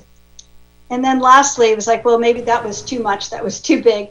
What if we did something that was lower and wider, and we had a very glassy opening at the second floor, and then extended that opening to even make it longer. So we had kind of a longer statement, lower and longer. There again, very modern, very bold form, something completely different, but allowed the fabric of the historic character to go along overhead. So as we were studying the building in more detail, and we got into looking at all of the different openings, the 360-foot long building, with when you actually go and chronicle each one of these panels, they're all many of them are a bit different. Some of them are the historic industrial sash windows, and some of them are just old random whatever people had to retrofit, aluminum windows or wood. And so it's our intent to replace the windows with new windows that would match the historical aesthetic of the industrial sash windows in a dark frame, dark bronze frame that would match the same aesthetic that was already there. We would retain the brick as a standard, and in places where there were, for instance, here between grid lines 6 and 7, where there was some kind of a block thing, we would take that out and replace it to match the existing historic aesthetic. There are some places where there are roll-up doors. Right now we're looking at the Horton Street side, and there are some roll-up doors that we would no longer need, and those too would be filled in with frame and brick. At the center here, this is where we're creating that pass-through, and this is your first glimpse of what it would be like to be at Horton Street looking through to the park area. You see that we would expose the columns, and we actually are widening it. Our column bays are at 16'6", and so a 24-foot width goes one full bay between 10 and 11, and then partial bay on either side to get that what the minimum would be the 24-foot width. And then, as Maru pointed out, we've actually offered to do a 26'6" width across at the on the west end, and then actually wider on the Horton Street side to about 43 feet, where we're opening up 3 bays facing Horton Street. Looking down the line, we have a roll-up door that is at grade, and that will help us. We're going to retain that for delivery use. We will replace some of these other man-sized doors that would just be replaced with wood to look like doors, but would not be active doors. And then at the far end here, this is a place, this corner right here is where we are tucking our emergency generator for the life sciences use into the inside corner of the building. And for that, because it needs air in order to function, we would replace windows with louvers on this corner, and then around on this face at that corner also, so that natural air can flow in to support the emergency generator. We would also replace this block that had been filled in. There had been a truck door there before, and we would put a truck door in there so that we can go in and service this emergency generator. Then at the roof line, because of as I mentioned, there's no real mechanical units on the roof right now, we would need to be putting in a mechanical for heating and air conditioning for the entire building, as well as life sciences equipment support for fume hoods and other laboratory equipment. So we've created a 15-foot high roof screen here, and that would run up sort of the midway of the building. And in that, we are designing that so that we're retaining the 16-foot bays in vertical form, and then using 4 different types of corrugated aluminum to create a really nice pattern. This is not going to be, in the elevation, it looks like it's right up at the street, but in fact it would be set back from the street. But in this view, because it's an elevation, it looks like it's right up front. It would be set back. At the center of the roof screen, we're popping it forward a bit and just changing up the texture so that that works with our marquee statement of the pass-through at Horton Street. Then this is the elevation that faces the Paseo on the Lennar residential side. And here now you're looking through the pass-through back at Horton Street. You'll see the roof screen up top, and a similar statement at that above the pass-through itself. On this side, we would be doing similar strategy of replacing oddball doors at the 3rd floor with industrial sash and brick to match the historic fabric and texture of the project, so that it's much more consistent. We retain that concrete frame and the brick infill at most locations. At the ground floor here, we have a new electrical room, and so we have some doors that come out into a step that would come from that electrical room for exiting. We have our pass-through, new trash enclosure, and then we're replacing the windows at this far end that were replaced with funky aluminum windows. We would replace with more of the industrial sash look. On the short end, now seeing that whole long elevation, now you see the short end of the building. The one on the right here, the proposed northwest elevation, this is the one where there's that concrete wall, and we're going to peel that wall off And we hope to reveal a frame, the standard framework behind it. We have the louvers that we would be putting in for the emergency generator that I mentioned is kind of just in this corner. And then we have a couple of exit doors from the emergency generator room, as well as from our main corridor that will be going the length of the building. This is the elevation that would be facing the community plaza. At the southeast elevation, this is the Sherwin Avenue elevation. We mentioned that there's this, kind of a stoop. And then as we got to know the building and we found that it was going to be possible to lower the floor, the inside of the floor. So we'd actually, you notice that in all the elevations, we're maintaining the look of the higher floor, right, by retaining that concrete framework, but the actual floor will be lowered down to be more at grade at this point. So the Sherwin Avenue entry would also be lower. So we replace the stoop with a lower ramp and a few stairs and some new glass and a canopy. And this is what that Sherwin Avenue entry could look like, where you're coming so that we're lowering that floor down to about this level, and then the ramp comes up. There would be new full height glass, few stairs up this side, an industrial railing that would make sure that nobody's falling off of that onto the sidewalk. There is a canopy. We're proposing a modest canopy here that would be structural steel bolted onto the facade and would be in the dark bronze color to match the window line.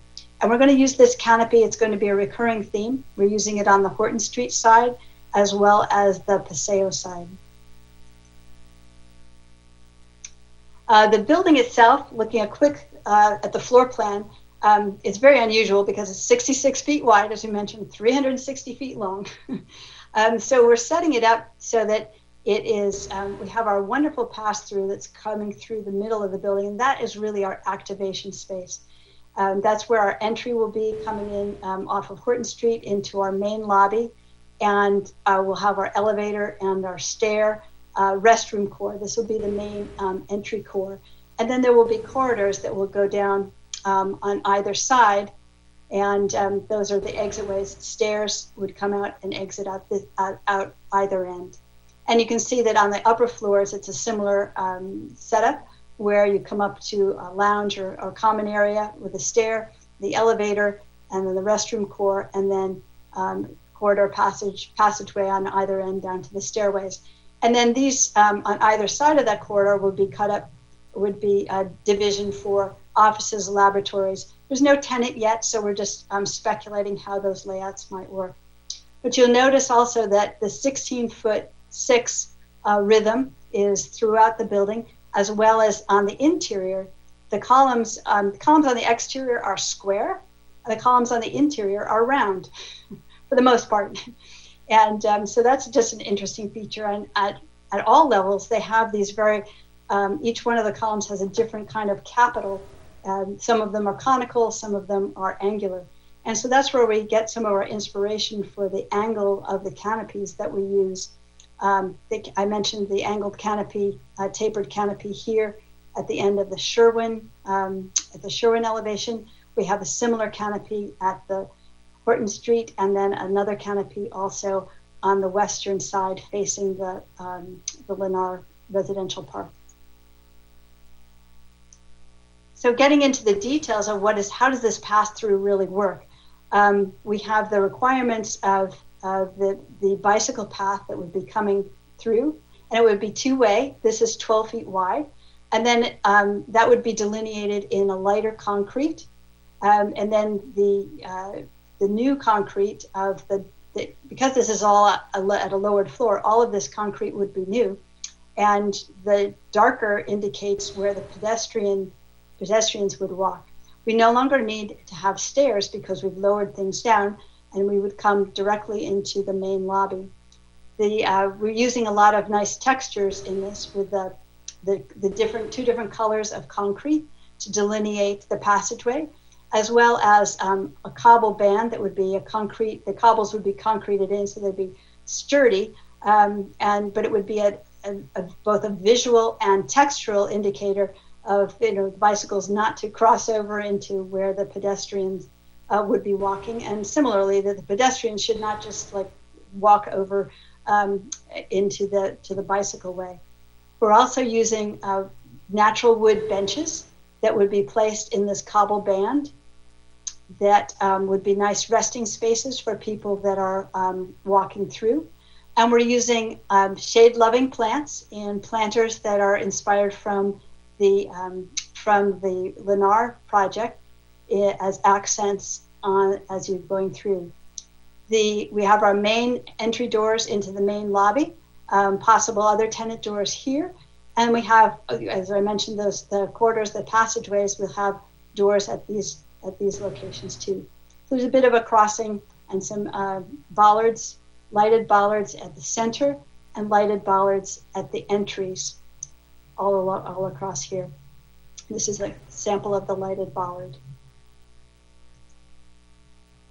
So as we are looking at the detail of that passageway, this is an interesting diagram that shows kind of the visual cones of where what pedestrians might see. That pedestrians in red, if the pedestrians are red dots on the right-hand side, this is the visual cone that they would have into the passageway itself. And so you get a really good view because we've widened things out at the Horton Street side. And then also, but even on this side, on the Paseo side, you have a really good visual into the center of the pass-through. And similarly, if you're in the center of the pass-through looking out, as either a pedestrian or a bicyclist, you would have a great view out towards the Paseo as you're proceeding through to the park, or back out to Horton Street.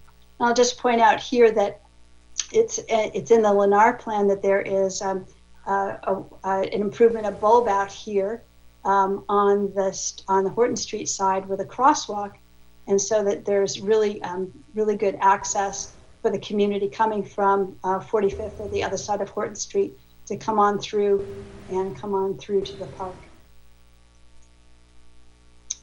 This is the, actually Maru already showed this, but I'll hit it again, that there's a 26-foot wide width at this location. The red dashed lines are the 24-foot wide width minimum.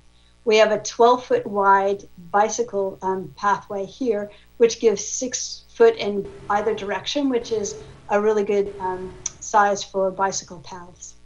We'll have up to 7'3" between the bicycle path and any kind of built appurtenance in this area.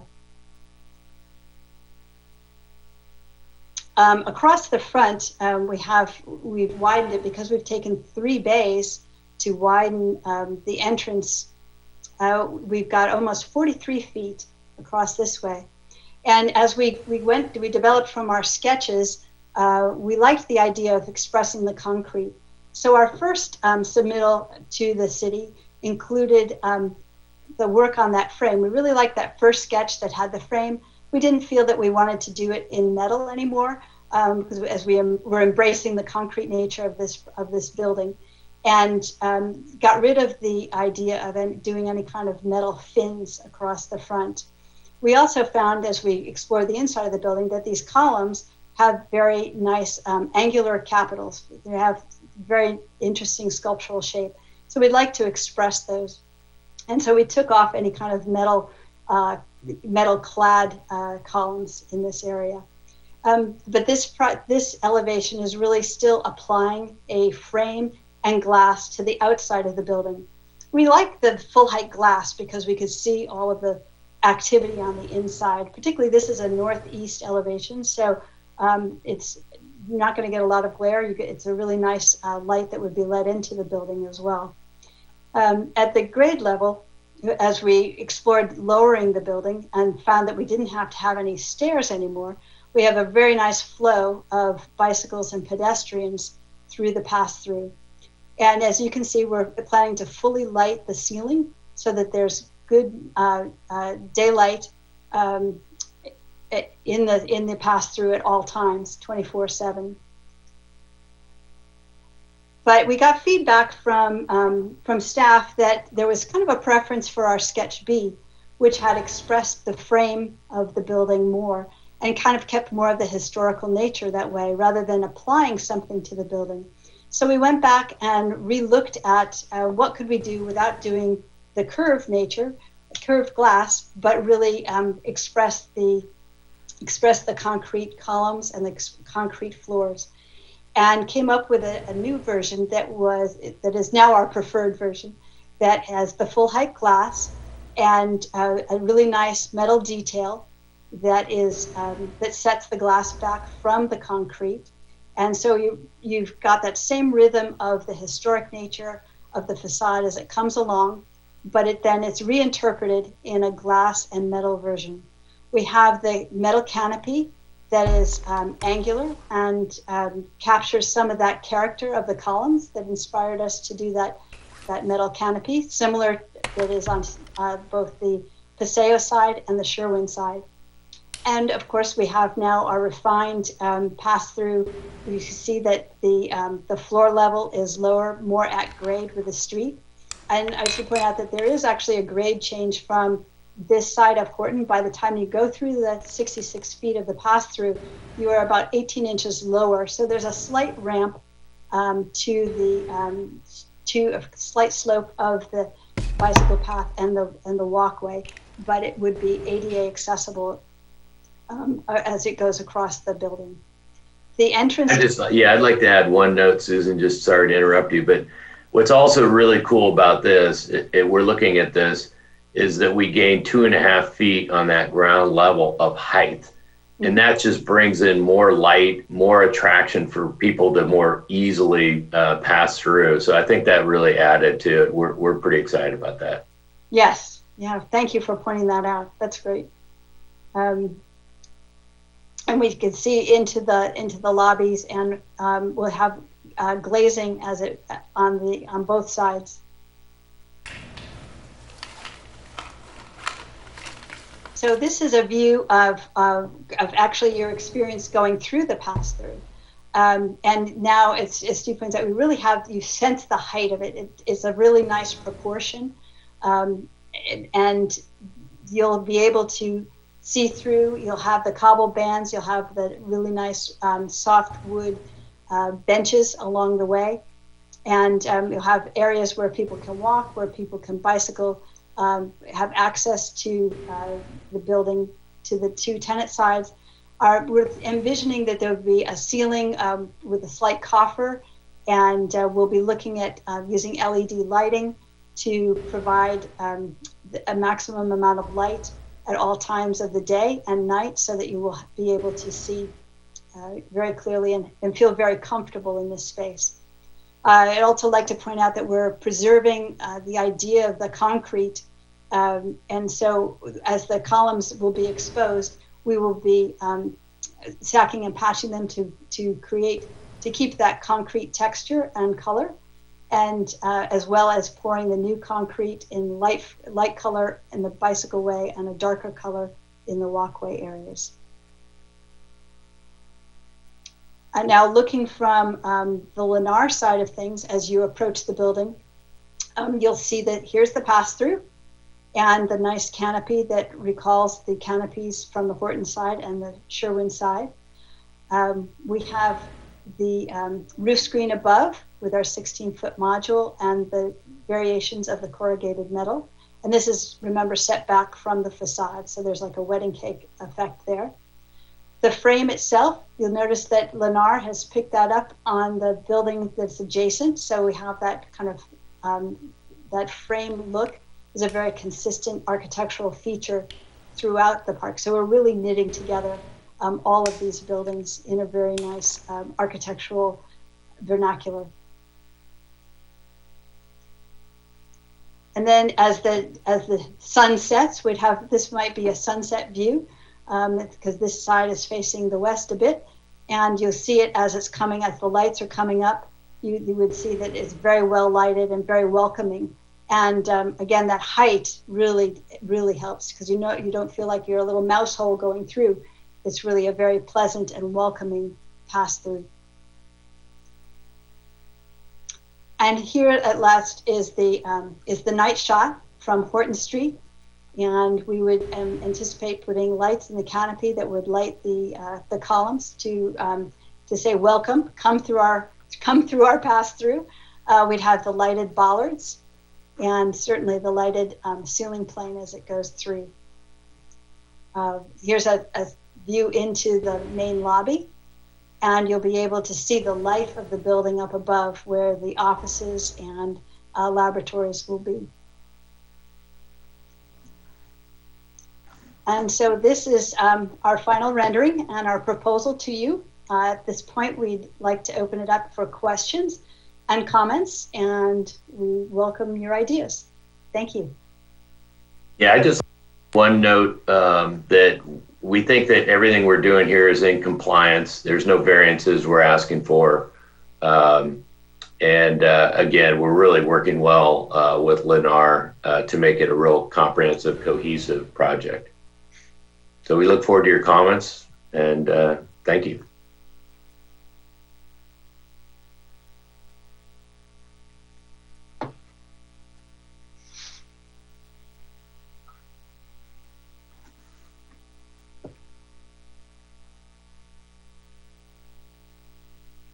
Chair Thompson, you're muted still.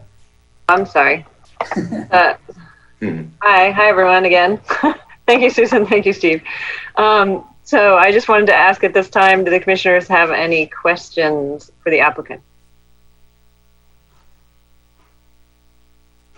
Chair Thompson, I have a question. Oh. Yeah, Commissioner Mendez.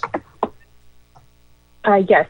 So my question is, are there any lead components of sustainability goals for this building that you're considering? Steve, do you want to answer that? Yeah, we are very sensitive to all that and try to do that in all cases. We will be evaluating that. We're not sure because of, obviously the historic nature helps us, but, and we certainly can do things with the air conditioning systems, but we obviously don't have a lot of sight to be able to get points. So I think it would be tough to get lead off of this existing building the way it sits on almost a zero lot line. But we always try to, in fact, we're certifying a lot of our buildings to well certified now, which is kind of a new certification. It's very similar, but this one would probably be easier to get well certified, which is more of a health type of certification. But I think it would be difficult to obtain lead, but we are looking into that, and we can provide input, but I think it'll be difficult to get the points to qualify. Okay, thank you. Commissioner Chafee? Or do you have another question? Nope, that was it. That was my only question. Thank you. Thank you, Chair Thompson. So one question, do you happen to know what the width is between the bollards that you're proposing in the pass-through? Let's see. If we are, we have it at about a 1/3, so if they're about 5 feet apart. Okay. Yeah, I'm just, the background for that question is to ask whether you've considered the typical width of a cargo bike or a trailer that might be attached to a bike. It sounds like if it was 5 feet, that would probably be fine, but just something to note there. And then just following up on Commissioner Mendez's question, could you talk about any plans that you have for efficiency upgrades? Obviously, there's a lot of existing windows, and so will you be doing things like double paned windows or things that will conserve energy use within the building operation? Oh, we will definitely be exploring that, and we'll be working with our historic architect to find the right kind of window complement. But we understand about we have to meet Cal Green as a minimum, and so we will be looking at how best to insulate the building, and if that needs to be double paned windows, we will do that. Great, thank you. Are there any other questions from commissioners? Hi, this is Commissioner Sohane. I have a couple of questions. Go ahead. So my first question is, and maybe I missed this during the presentation, I could not follow, but are the columns from the existing structure, or are there any structural changes that are being made for the columns that are present in the interior of the building? So Commissioner, we are planning on reusing all of the existing columns that are there, but we will be having to do some seismic upgrade to the building. And since we're just initiating that, that would be all on the interior of the building, not on the exterior. Do you know if there is a way of reducing the width of some of the columns, or is it too early to say without conducting that assessment? I'm sorry, reducing the width to make the columns more slender is your question? Yes, and I am particularly, the background to that question is just looking at the renderings of the alleyway. The columns in those renderings look very bulky. So I was just curious if there is a way to reduce the proportion of those columns that opens up the space, for pedestrians and cyclists a bit more. Mm-hmm. It's my understanding from our structure. Sorry, I don't think I. Go ahead. I was just going to say, from our structural evaluation that we're doing, we can't minimize what's already there. We're actually having to add additional interior bracing to bring up the structural integrity. So if we compromise these columns, it would even make it worse. So right now, we don't think we can eliminate or minimize them at all from what they exist. Okay. Yeah. No. Thank you for letting me know. I'll make my comment during the comments about what else I think could be done. And then one question that I had was just about the regulations that is provided by the historical charter. So say, for instance, if you were required to move a window or a door, is that restricted? Like, can you not move the location of a door or window from where it was already in the existing structure, or do you have that flexibility as long as it doesn't compromise the overall, elevation or the character of the building? I believe we have flexibility in doing the adaptive reuse. There are certain things that we have to do to make it a viable building today, exits as an example. And so, but we need to make sure that it meets the historic the standards of the interior. Okay. Yeah. And then we have a historic consultant working with us on the project, so they're reviewing this, and as presented here, it's in compliance. But then we're going to have to get all the windows checked and all those kinds of things down the line. Okay. And then my final question, and I think part of this was answered as part of the presentation, was, I think you mentioned that the building was constructed at 2 different phases of time. Mm-hmm. Is that the reason why some of the windows on the south, east, and southwest corner are different than what is present along the most of the facade? Where there are 2 columns of windows rather than, like one large pane of windows that is present for most of what is Horton Street? Let me just go back for a moment. And you could pull up either your elevation or, I think it's much more clearer in the elevation that you have on your, I don't remember the sheet number, maybe one sheet up.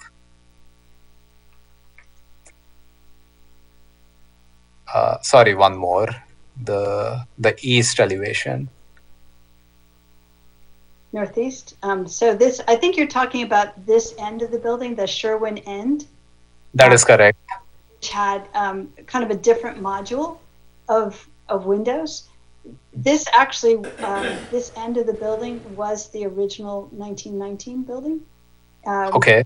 If we go, so the dividing line is about here. Everything to the left was the original, and then this was the addition, building 31. Susan, if I may, that left side of the building, those 3 bays, including Sherwin, were actually the office portion of the warehouse. So that's why the entrance was along Sherwin Avenue. As you come in as a visitor or guest, you present into the office end of the building. And the remaining length of the building was all for warehousing. So that's why there's articulation on that end, on Sherwin's side. So, so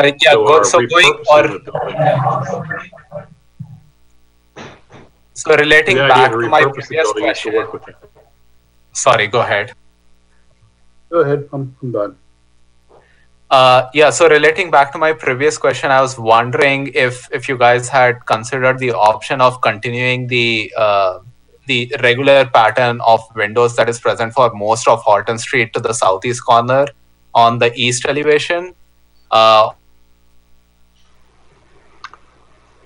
Those as they were for those leftmost 3 bays. Okay, so the existing windows were actually double hung and were intentional to the original design.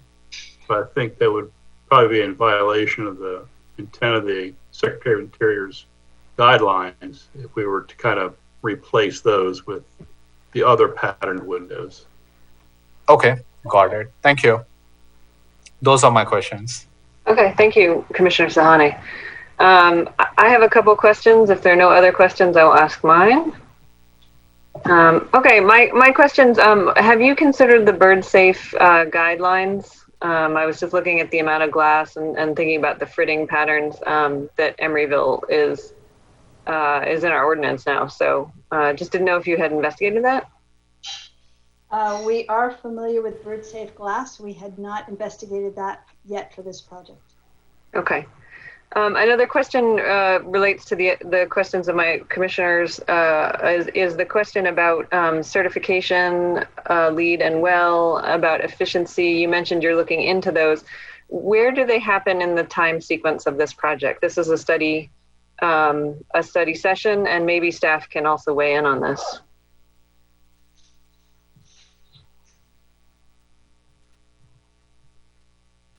Well, I can say that I believe they would really get into that in the building permit process.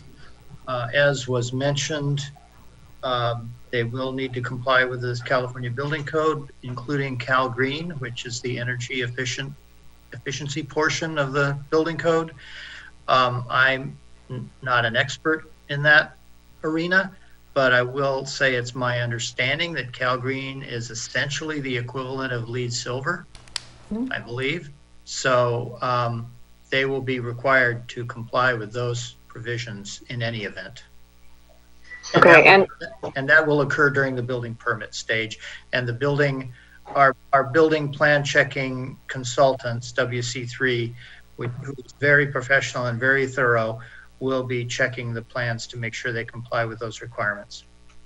Okay, and I guess the corollary question was, does the applicant need to assemble and communicate that information ahead of time to the Planning Commission for their approval? No. Okay. Those are my questions. If there are no further questions, I will do the public comment. Okay, now it's time for public comment on this item. Anyone who wishes to make comments related to this item should have begun submittal of your online speaker card by now. 3 minutes will be allowed for the city clerk to read your comments into the record. If you're participating in tonight's meeting via Zoom, please use raise your hand feature visible on your screen, or if you're calling in, please press *9.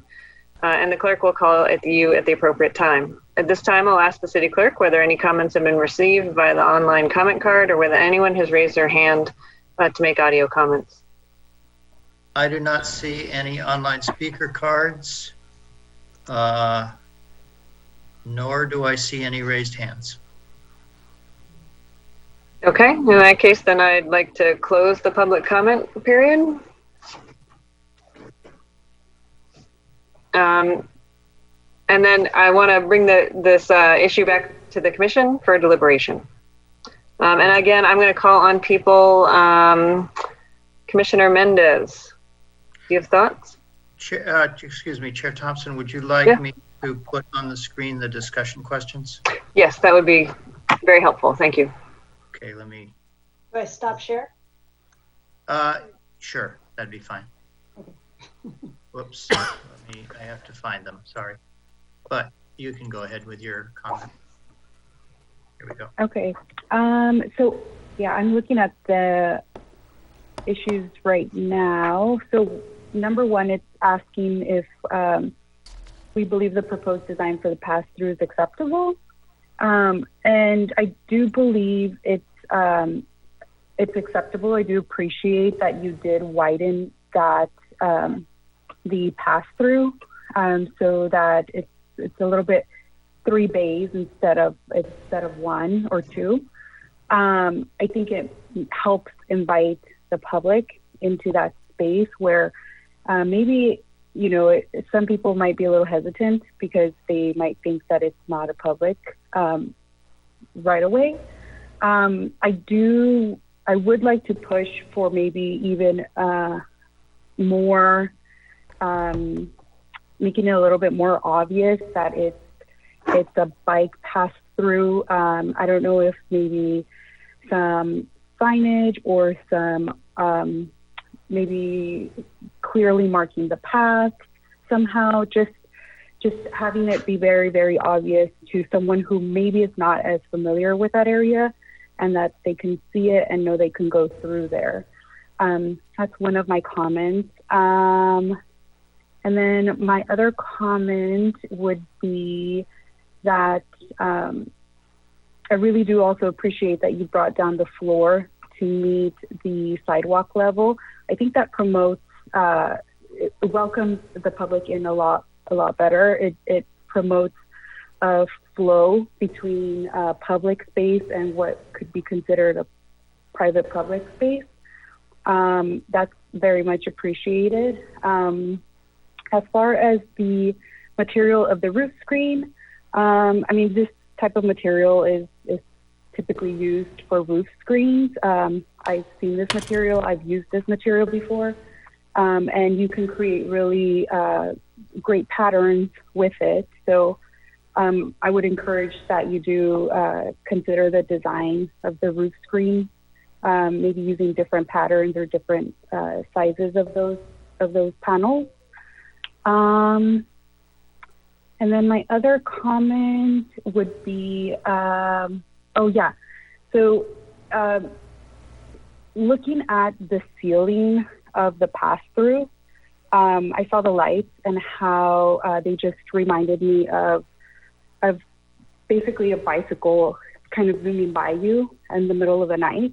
And I thought that maybe that would be a great opportunity to possibly have some kind of interactive, maybe a light element where the, it maybe picks up on the bicyclist coming through there, and it will activate some kind of moment or some kind of light fixture, just to kind of tie in and have it be a little bit more interactive with the public. I believe those are all my comments that I have. Okay, great. Commissioner Keller? Thank you, Chair Thompson. Thank staff for the presentation and for the developer. I am totally excited about this project. I think you guys have done a dynamic job. I'm really excited that you guys have taken on this project. I was really fearful in these COVID days and everything else that we were going to sit with a long time empty building. And I think the proposal you guys have made is excellent. I definitely support the steady B for the front end. I like how that is a modern interpretation of what the building is. The building is pretty flat and linear, and I would not have liked to see anything added on to as in some of your other proposals. So I really like what you've done here, and I totally support that rendition. So I'm definitely supportive and happy with that. I was definitely supportive of the design of the roof screen materials. I like the way you've done something different over that feature center section with the roof screening as well. So all sides of the building, considering that we do have some service things such as the generator, you have to get in to fuel that. So I think what you've done there is great. I think, we still want to keep the industrial look to the building. I like the difference of the windows. If that's the way the building was originally, I like to keep that. So I'm very, very happy with that. I am really pleased that you've decided not to request that bicycles dismount. That was going to be a serious sticking point for me if we had to do that. And if Director Bryant could bring up the item that I sent today. Do you have that, Charlie? Yeah, there. So I understand that coming out of the building as a pedestrian crossing sites could be an area of conflict. So there's a recommendation I'd just like to make. It's nothing that is a deal breaker since bicycles don't have to dismount. But I think if where you see the red lines, if you were to put a permanent barrier there, something that couldn't be scooted around or over or under, and pedestrians came out, when they came out those doors and had to come at that at an angle, they would be looking at the bike path instead of the path ahead of them. So they would see bicycles coming and then they could cross on either side of that. So just a suggestion to make that crossing safer as bicycles do not dismount and come through there. I think pedestrians could be safer if they don't make a direct, run right across the street. And what I'd like to see is that you remove the 2 ballards, which really restrict that for people who are not as confident. I think trying to get through those ballards on a bike would be difficult. And if you just put 1 ballard in the center, which divided the lanes.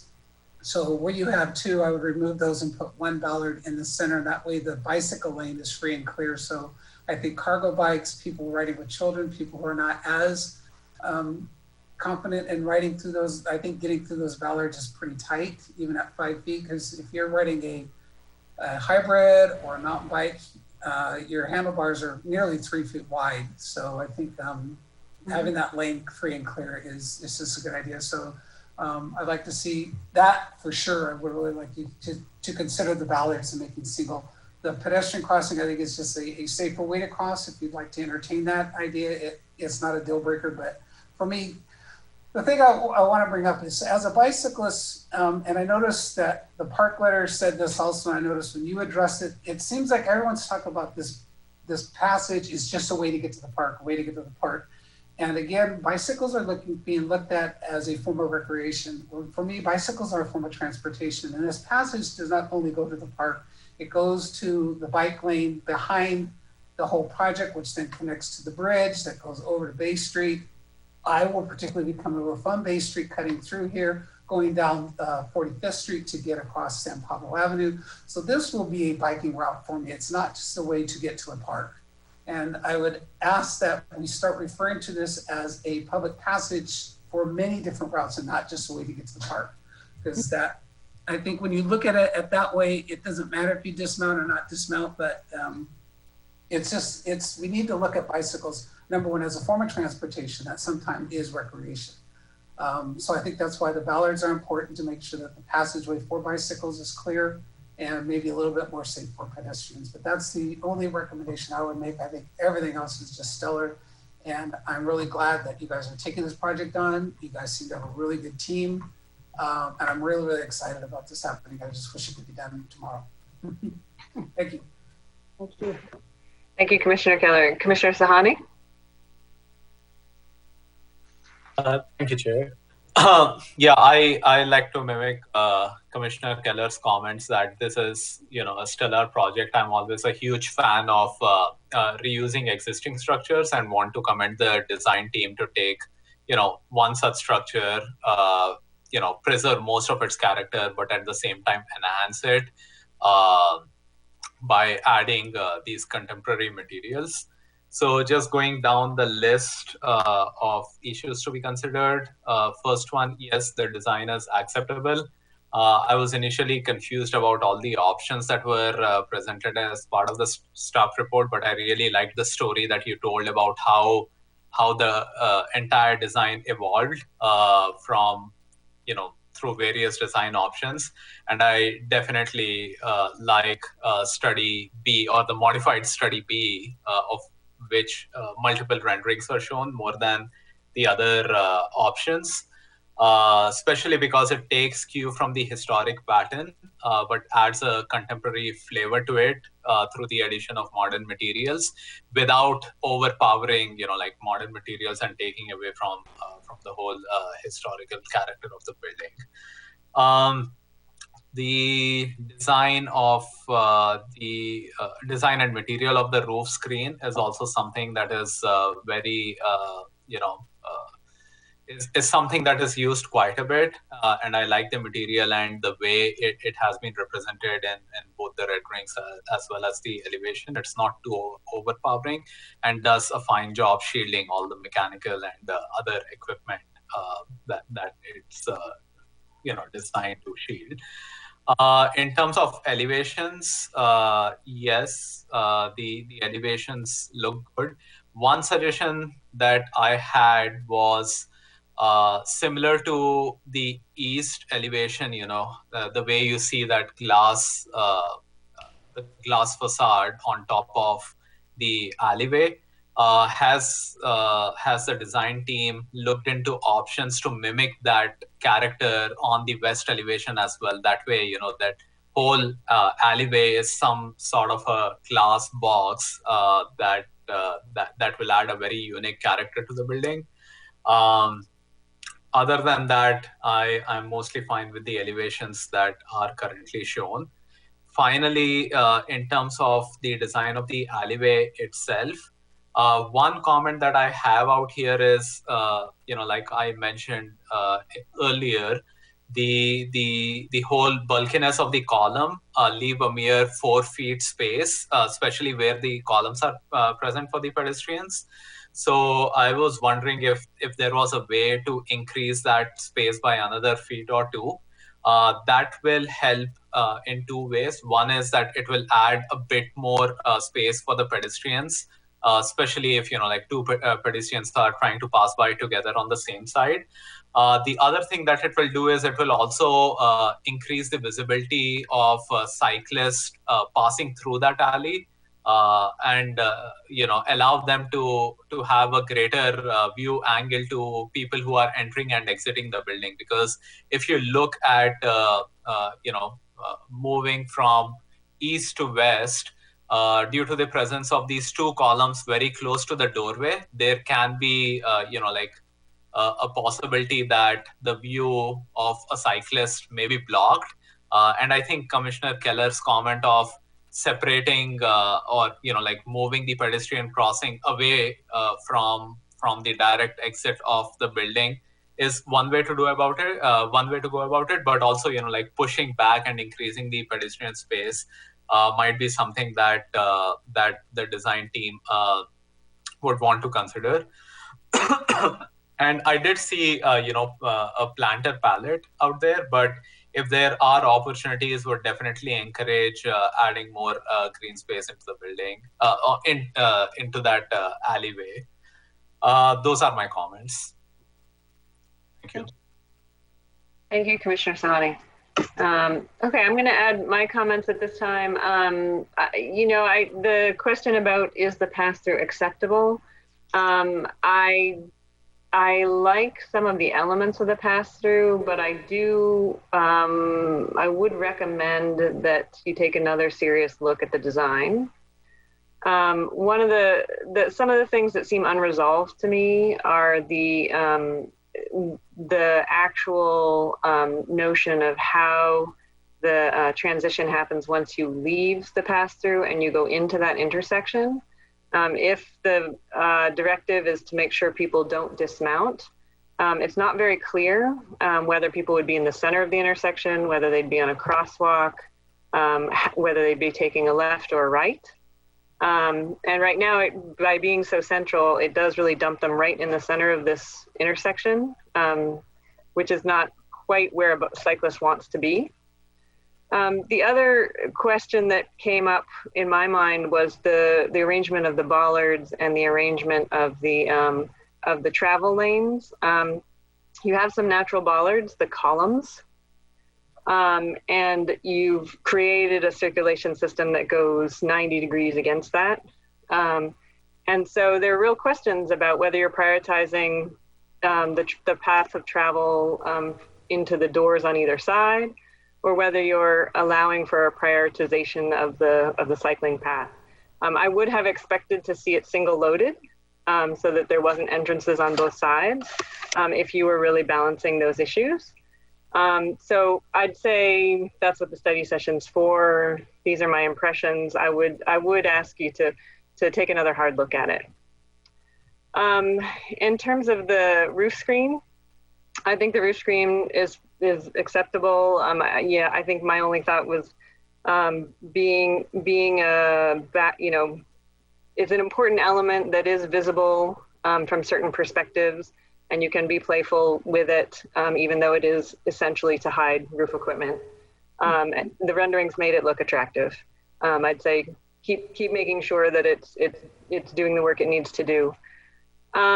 In terms of the elevations, I did like the preferred direction of the pass-through and the changes in terms of the frame expression.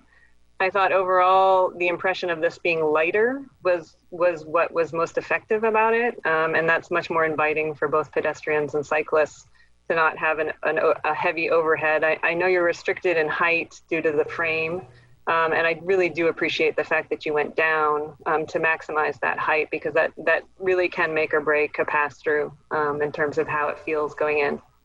I would also say the openings on either side were quite helpful, and I did like your approach to improving the windows. So for the final question, the other comments, I think the only other comment I would add is that I would encourage your group to speed up the analysis around efficiency and sustainability and well certification. These are all critically important, and in the state of California, we have some significant thresholds that we're trying to meet in 2035, and then to go net zero in 2045. That's only 25 years away, and this building has been here for about 100 now. So think about that. And on that vein, I do congratulate you for actually making an old building usable again. That is an essential approach to sustainability, and so I congratulate you on doing that. And I want to encourage you to continue this project in general, because it is a really good project. And just to add to the comments of many of the commissioners who have expressed support for it. So those are my comments. And I think I wanted to just ask the applicant if they've had all of their issues addressed. Oh, is there additional comments? Commissioner Chafee? I didn't get to make mine yet. Oh, I missed you. No problem at all. You actually wave every once in a while. I would echo many of the comments that you just made, Commissioner Thompson. So thank you for going first. No, I just wanted to say thank you for the presentations, and I really enjoyed hearing more about the approach to looking at an existing building, especially when that is so old, and kind of seeing the evolution. And I like the design a lot, so I won't go into it much more than that, than to say that I support the direction and the design that we've seen. In terms of the pass-through, again, many of my comments have already been made. I think in general, it feels a little cluttered to me right now, unnecessarily. I don't think that there's going to be a lot of issues with pedestrian and bicycle conflict, and the columns do provide kind of a natural sort of separation or speed blockage of some sort. So I would definitely agree with taking out at least one, if not both of the bollards that you have in your design right now, agreeing with Commissioner Keller. I like the idea of the wood benches, if there is room for them. I thought it just added kind of a nice natural feel to it. And I like the attention to lighting. One comment that I had that's kind of overarching is I was wondering if you've thought about integration of public art at all. And it seems like there could be an opportunity for either adding some colorful elements or maybe using the lighting as an opportunity to bring in some, sort of creative, warmer aspect that I don't think would take over the historical part. I think it wouldn't detract from it, but it could be just kind of a new aspect that might help people feel even more welcome and comfortable in that passageway. I don't really have any comments on the roof screen. I think it's fine. I love that the elevation is being lowered. I agree that it helps a lot. And then just finally, a few other things. I think signage is going to be really useful. And I think there's already an existing bike lane sign that's located at 45th and Horton. So just adding another direction there, but then also maybe adding some, like a sign or some sort of indication that the park is through there and that it's a public way, just making it as obvious as possible. Because I know that's been an issue in some other parts of Emeryville where things are adjacent to developments and the public doesn't necessarily know that it's open to everyone. And that's it. So thank you. Thank you. Thank you, Commissioner Chafee. Okay. Any additional comments? Because I know sometimes when we do the deliberation, additional comments come up. Anyone? Okay. And then I just want to ask the applicant, do you feel like you have direction from us? I think we do. Susan and team, I think this has been great for us. We appreciate the feedback. We're as excited as you are about getting this building back active and actually kind of bringing back its spirit. We're really excited about it. So we support the comments. We'll try to come back and work on a couple of these items that you've provided us, but we're excited to hopefully get your final development permit approval so we can go forward with it. Okay, great. Thank you very much. Thank you again. Thank you. Appreciate your comments. Very thoughtful.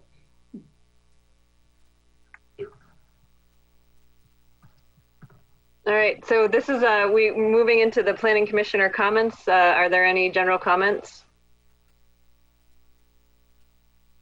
Okay, and this is adjournment, officially the end of our agenda. I'm going to officially adjourn the meeting at 8:43.